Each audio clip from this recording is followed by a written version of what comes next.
We're out here at Big Rock Forest Preserve today doing Magnanimous Media's F55 narrative test shoot. Crew's just rolling in. Everyone's kind of ready to go. A lot of on-location, utilizing available light, and really confident about this crew. My name's Al Benoit. I am the writer and director. I wrote it a while ago, and it was something that I'd been wanting to make, and I didn't ever think I was going to get to, because it kept getting put on the back burner, but then Magnanimous to the rescue, you know? We're getting to make it now, so.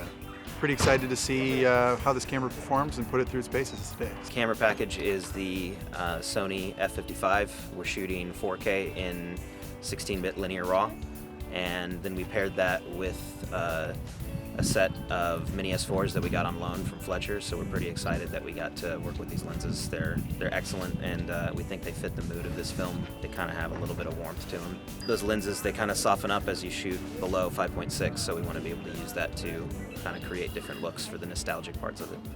My personal expectations are, I'd say pretty high. I've heard a lot of great things about it. The global shutter is something I'm really interested in seeing, and I'm also excited to see it up on Steadicam with a real pro working that today. Part of it is that with the linear RAW, you just have so much range, and you can move the image around and tweak it to a greater extent than you can with any other camera. So it's gonna easily aid us being able to create exactly the look that we want for each scene.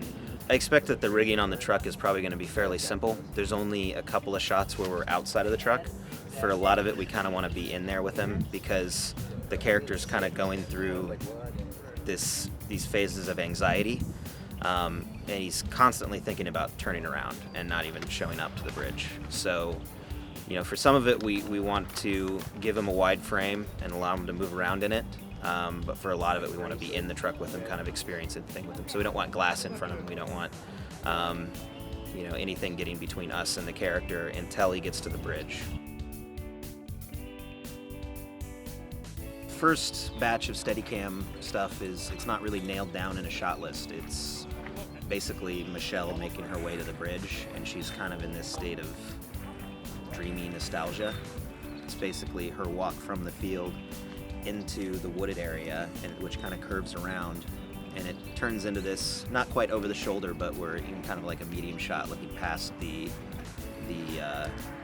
talent, where there's this kind of reveal of the bridge. We have a great operator, so he's going to be able to move us through a lot of that footage pretty quickly. It's a box with a lens on it. Actually, it's lighter than I expected. I thought it was going to be more like, a red one or an Alexa. Before seeing it firsthand, just looking at pictures online, there's no sense of scale. It's more compact and lighter than I thought, which is always good because you can always add stuff. The Sony is just this bulletproof system. I mean, startup times are really fast. The battery life is just amazing. Probably about an hour and a half battery. Not extensive shooting, but solid.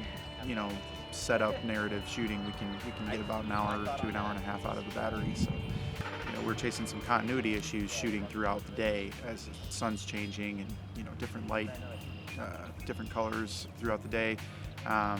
So even though we had a pretty small light package, we were using it pretty much to the best of our ability to keep things matching and keep things cutting well together. We are recording proxies on board for our editor, and we're recording 16-bit linear RAW on the onboard recorder, which is, it's an external recorder, which builds up the camera, but really it blends in directly with the body, which makes setups and any type of camera builds very streamlined. And we did a fair amount of handheld, and it was really easy just to pick the camera up and toss it on my shoulder, and that's something you can't really do with Reds, because the body is so short, and you'd end up having your shoulder, making contact with a module on the back of the camera, and that doesn't create a lot of confidence.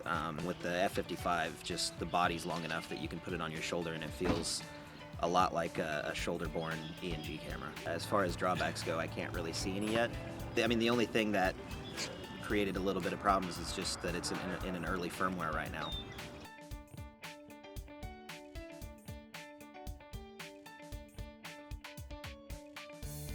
after looking at the dailies, I mean, that camera's awesome.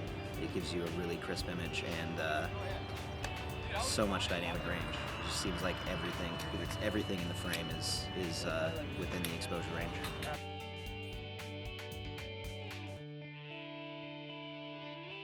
We were really able to come up with some really eloquent shots to cover the remaining material. So what was going to be a very stressful day today turned into an easy day where we're just not just knocking them out, but we're nailing them every time. The only thing that gives us delay is watching playback on the proxies to the internal cards.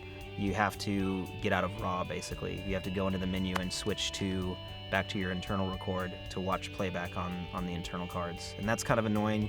You can switch and watch playback from the recorder, but most of the time we just want to go in there and see proxies, and we don't have to go through a big mess to do it. We're really happy that Fletcher was able to provide the Mini S4s for us. They've really worked out great. You know, beyond just the look, the build of the lenses is phenomenal. It's just perfect for what we're doing. And we can switch between the zoom and the primes really quickly, and they're long enough that we don't have any weird concerns with fitting follow focus or anything like that, so they've been just awesome.